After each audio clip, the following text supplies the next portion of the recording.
Hello there everybody, my name is Birstar, and in today's video, since today is Tuesday, we'll be talking about anime. Well, I consider it anime. So yeah, let's get this party started. So yeah, we'll be talking about Avatar The Last Airbender and Korra as well, a little bit of Korra. The cool thing about this cartoon show or anime, a lot of people don't want to call it anime because it's, you know, it's off Nickelodeon. Nickelodeon doesn't usually have anime, but I would consider this to be anime. A lot of people do. I don't know why, but yeah. And basically, it starts off, you know, with basically Aang is encased in a ball of ice because he's been stuck there for 100 years, and he hasn't aged a bit. You know, it's weird, but yeah. It's been 100 years, and Sokka, you know, grabs his big boomerang sword, which is like a weird thing with a ball on it. I don't know why. He breaks it and it completely shatters, and then Aang wakes up. Because if you see that anime, basically she explained how the Fire Nation took over the land of, you know, whatever you want to call it. I don't really know the name of what. To be honest, it kind of looks like China in a sense. You know, being that there's martial arts. That Aang is like a Buddhist monk, while Katara is more like a kung fu practitioner, you know, like water, like Tai Chi in a sense, while Zuko is more of a powerful, like boom boom boom, like a taekwondo or something very similar, while I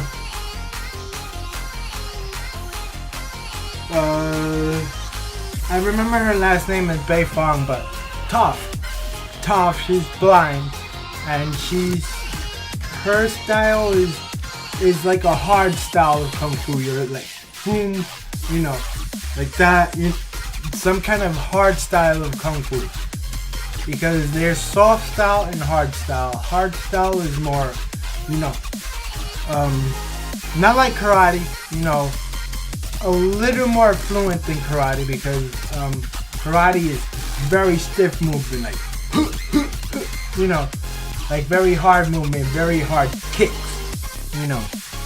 While kung fu is a little more fluid, you know, channeling your energy, using the space around you, or using whatever material you could, you know. Aang is more like a Buddhist monk type, you know, because he's an airbender.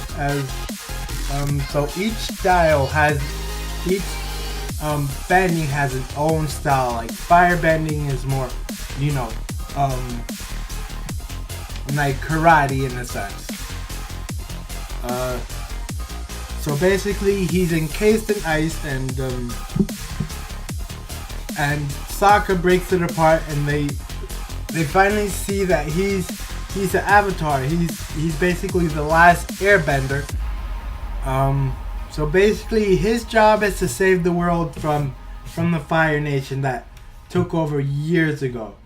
You know, because the Fire Nation, yeah, technically they're evil. Because at first, the Fire Nation was a very calm, peaceful, you know, place to live, you know, because most firebenders were calm, but then, there was this one firebender that he was a bit too arrogant, and he said he wanted to take over, you know, the world of whatever you want to call it, you know, because they were the most powerful. They said, yes, we're the most powerful. We deserve to keep this land for ourselves. And everybody that doesn't want to join us will die, basically. So basically like a totalitarian power. Like a communism or something. You know, you have to do what we say right now. If not, we will kill you and your family or something like that, you know. Not to sound so harsh, but yeah, it's a kid show, but on my point of view, yeah, it was pretty bad, you know. It was meant for children, you know, like 13 and up, kind of. Because they had a lot of violence, you know, fire bending, water, earth. Sokka's not really a bender. He's more like a weapons expert. Which is cool, I guess, yeah, you know, if you want to do that type of thing. And right here at the top is Appa, which is his flying bison, which is cool, you know, a flying bison, yes. I would want something like that, you know, to fly around. So I'm just ranting right now. So basically, his job is to, you know, save the world from all the firebenders. Well, not exactly kill them, but, you know, defeat the Fire Lord, which is the leader of the firebenders. Defeat him, and everything will go back to peace, because the Fire Lord is very arrogant, and he's like, I have, you know, this world belongs to me now. So, as I said, like each of their styles is based off of some kind of kung fu, in a sense. I could try to look it up, actually. Yeah, let me look it up on my phone. Actually, yeah, I'll just go right here.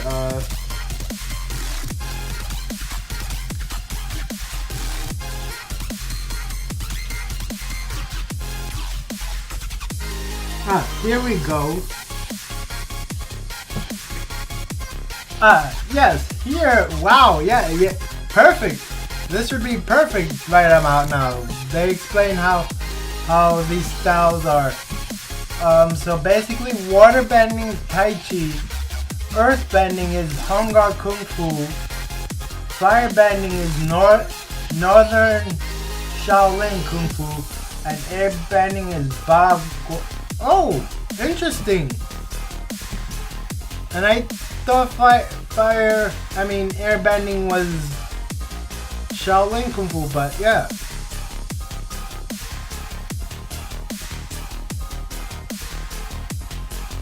Okay, let me just go back.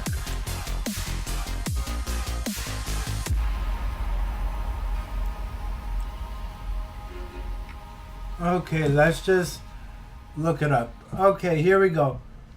So yeah, water bending is Tai Chi, earth bending is Hungar, which is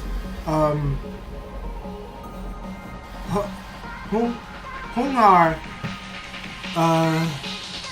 Wushu,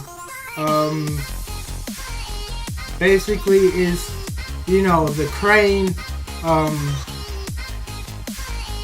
It's a very well, not powerful style, but it incorporates the animals, you know, like crane, snake, you know, that type of thing. Crane, snake, eagle, which is like this, eagle style, like it incorporates many different styles. Cause Hungar, you know, where do you think you're going? There's branches of Hungar, you know, like crane style, tiger, eagle fist, you know, like different types. Wow. Well, let me see why it would be. Okay. Oh, Southern Star Praying Mantis. Interesting. It's Praying Mantis for her earthbending style, because everybody else has a different style of earthbending. So yeah, description. Southern praying mantis's close range style that focuses the arms while keeping leg work at a minimum. Using low and short range kicks like Hungar, Southern praying mantis, yeah, because it's one of the branches of Hungar, because there's praying mantis, tiger fist, crane, snake style, monkey, yeah, monkey style also too. Practitioners strengthen their arms and keep them extended in order to reduce the recoil needed to gather energy for the next strike. Interesting. Firebending is Northern Shaolin. Why Northern Shaolin?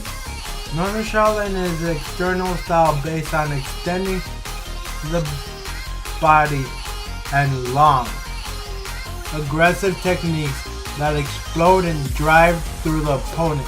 Interesting. Northern Shaolin dates back to the year 527 and is origins of many martial arts.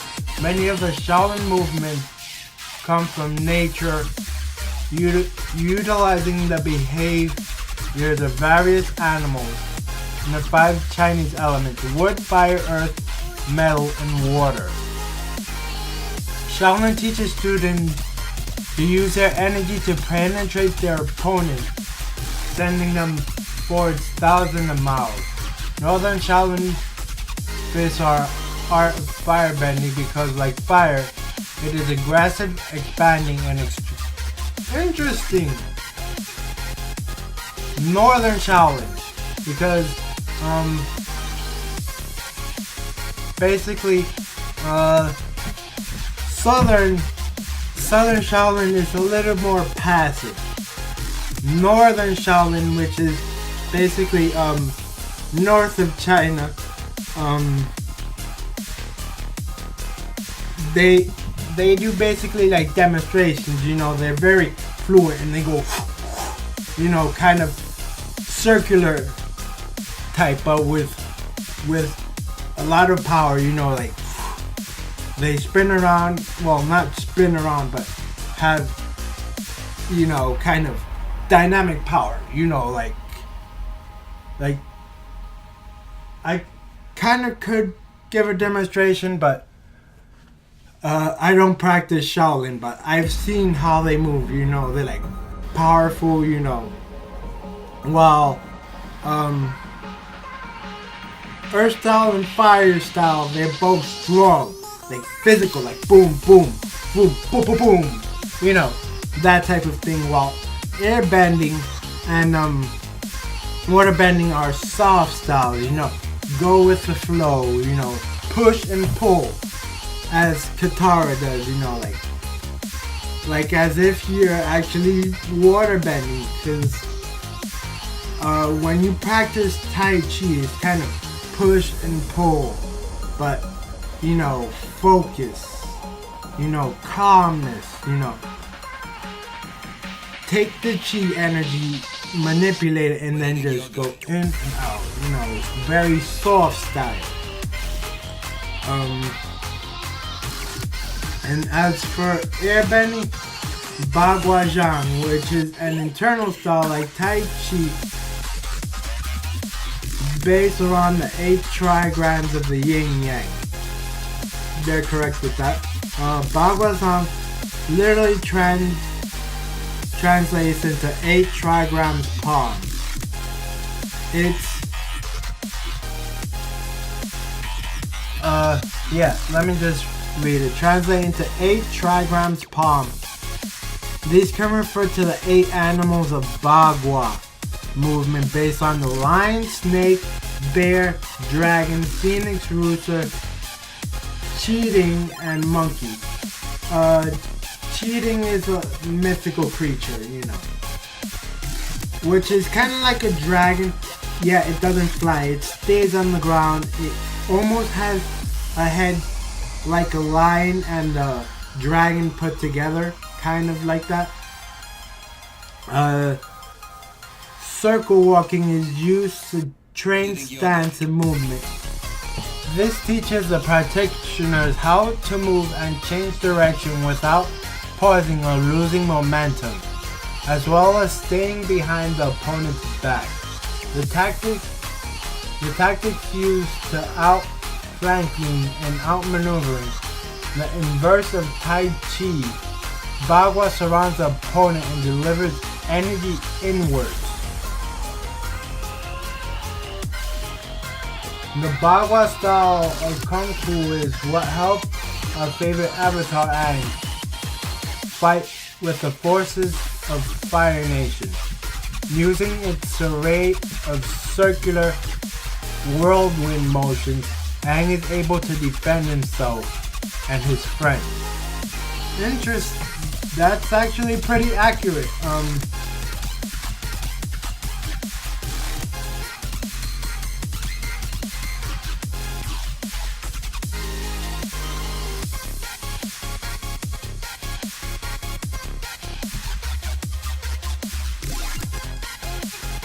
So yeah, it's interesting how this anime is based off, Chinese martial arts and kind of a representation of those martial arts, which is actually pretty cool. Like, I've seen the whole series of Avatar: The Last Airbender and Korra, which is actually very similar.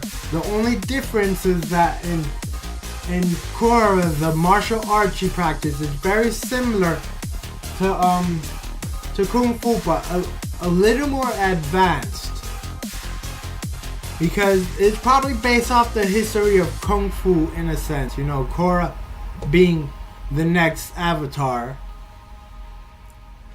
being that she's a waterbender,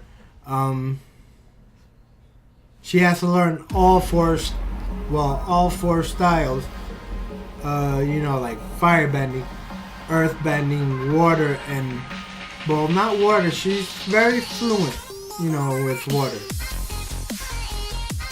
and airbending.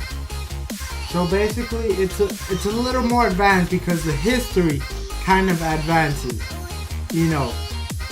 because in Aang's time, basically, it's like the very beginning of Kung Fu, practicing, you're good at Kung Fu, yet it's in the early stages of, kind of how, in China, they started creating martial arts at the very beginning. That type, like the age of enlightenment, as I said. So basically, when you see Korra do it, it's more of a, it's not like old times, it's more of a demonstration type thing. I could kind of go into Korra as well. Let me just get the...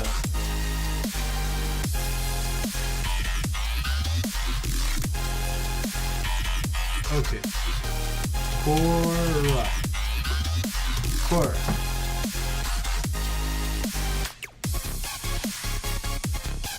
Korra.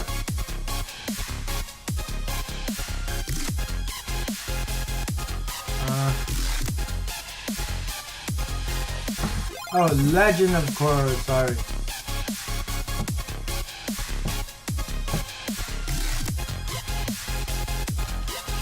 Legend of Korra. Okay, let's see what it says about Korra's martial arts. Where do you think you're going?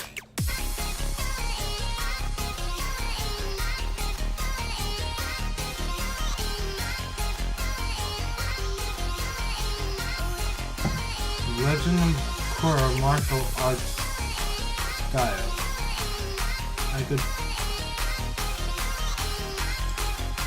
Let's see what it says right here. Avatar? Wait, no.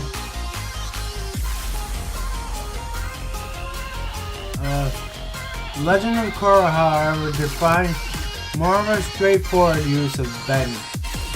Here, amidst the large population of Republic cities.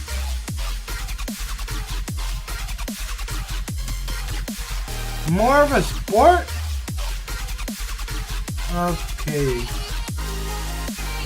Much like what judo is to jiu-jitsu.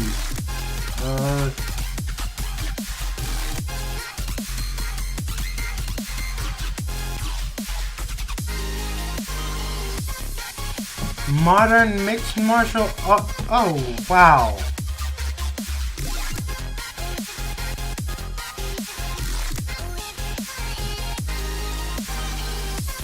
Korra. Yeah.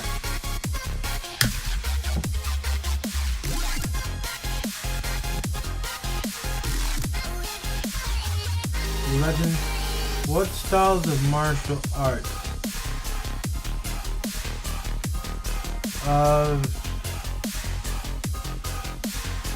Interesting. New forms of martial arts in Legend of Korra. The first one is Kalari Payattu, which is Indian martial arts from southern state of Kerala. One of the oldest systems in existence. Originally practiced northern and central part of Kerala.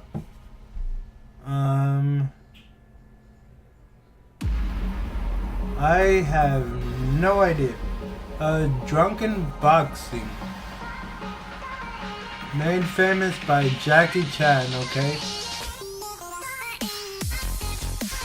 Wait.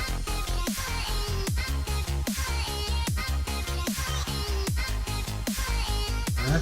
I'm not familiar.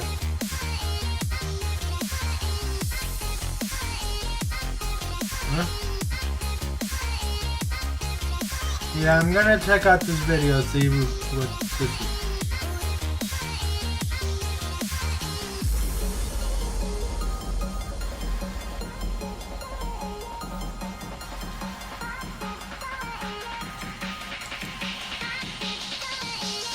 Where do you think you're going?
Interesting.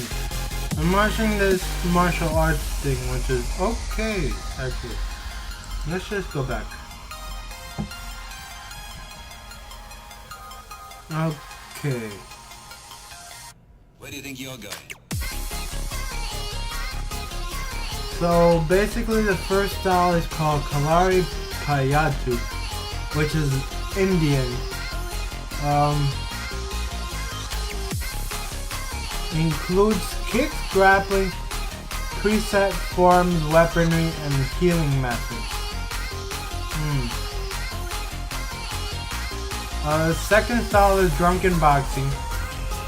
Third style is Aikido. And fourth style is Capoeira, which is Brazilian. And fifth style is Muay Thai. I don't know. Like, it's hard to tell, you know, for Korra. While Avatar The Last Airbender was rigid, you know. Like, that's their set style. While in Korra, it's different. I don't know, like, I'm not familiar. Because I haven't seen all of Korra yet, but I might watch it, you know. I heard it was a good show. As for now, I guess that's it. Like, it's a pretty good anime. I would definitely recommend it if you guys like martial arts, kind of, you know, yeah. So yeah, guys, that does it for this video. Oh, one more thing. I'm doing a giveaway this weekend. So if you guys want a chance to win, please enter your name in the comment section below, like right down here. You know. So that does it for this video. I'll see you in the next one. Bye bye.